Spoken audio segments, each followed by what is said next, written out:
2023 में एक विधानसभा चुनाव हुआ था।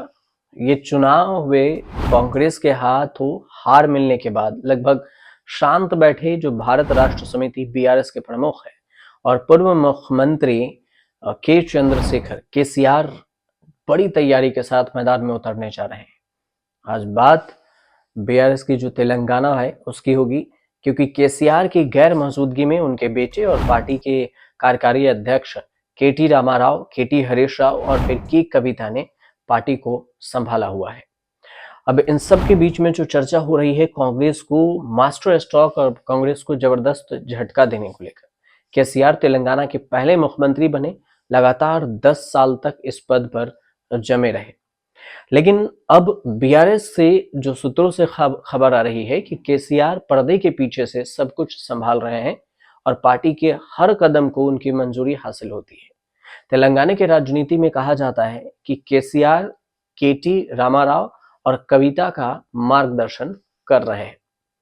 अब इससे केसीआर की जो पॉलिसी है इससे कांग्रेस को क्या होगा, तो आपको पहले केसीआर की जो बैठक हुई है उसमें केसीआर के पार्टी कार्यकर्ताओं की बैठक में कहा है कि वह कांग्रेस सरकार के कामकाज पर नजर रख रहे हैं।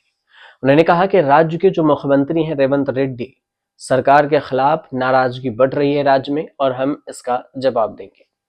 केसीआर के द्वारा ये कहे जाने पर कि पार्टी इस महीने के अंत में कांग्रेस सरकार के शासन को लेकर एक बड़ी बैठक करेगी।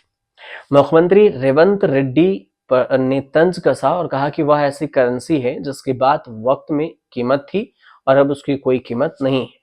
तेलंगाना के राजनीति में एक सवाल भी पूछा जाता है कि चुनाव में हार के बाद केसीआर ने राजनीति से अपने कदम पीछे क्यों खींच लिए हैं। बीआरएस के जो कार्यकर्ता का एक वर्ग मानता है कि केसीआर को शानदार वापसी करना पसंद है और वह ऐसे शख्स नहीं है जो अपने बच्चों के लिए राजनीति से रिटायर हो जाएंगे। पूरा प्लान केसीआर से ही बनवाया जा रहा है। विधानसभा चुनाव के बाद जो 2023 में हुए, पिछले साल जो लोकसभा चुनाव हुए 2024 में, बीआरएस को बड़ा झटका लगा। बीआरएस को बहुत बड़ा राजनीतिक नुकसान भी उठाना पड़ा और इसका फायदा बीजेपी को हुआ। बीजेपी को लोकसभा चुनाव में तेलंगाना में 2019 में 2 सीटों के मुकाबले 2024 में 8 सीटें मिली थी और उनका वोट शेयर 19.6% से बढ़कर 35% के करीब में पहुंच गया, जबकि बीआरएस को कोई भी सीट नहीं मिली। ये लोकसभा की बात है और यही 2019 में उनका वोट शेयर 41.7 था, 2024 में गिरकर 16.7 रह गया। और इससे ये पता चलता है कि बीआरएस को बड़ा नुकसान भी हुआ और बीजेपी इसकी एक वजह भी है। तेलंगाना के राजनीति को समझने वाले लोग ये भी कहते हैं कि राज्य में बीजेपी तेज रफ्तार से आगे बढ़ रही है और उसने केसीआर को काफी कमजोर भी किया है।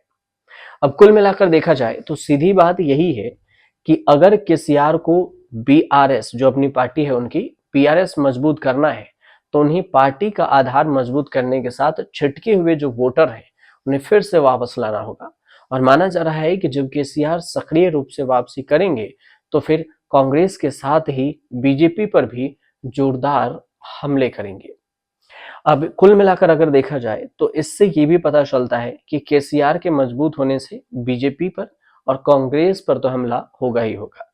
फिलहाल तेलंगाना के राजनीति में आगे क्या कुछ होगा ये तो फिलहाल तय नहीं है, लेकिन इतना जरूर है, अंदरूनी बात जो सूत्रों से खबर आई है कि बीआरएस फ्रंट फुट के जगह बैक से अभी तेलंगाना के राजनीति में अपनी पार्टी को मजबूत करने में जुटे हैं।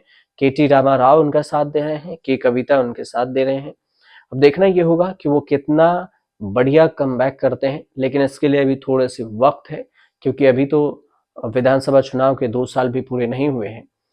तो इसमें 2 साल के जो पूरे हो जाएंगे उसके बाद 3 साल शेष होगा, तो इस 3 साल में वो क्या कुछ करते हैं उसके बाद ही पता चलेगा।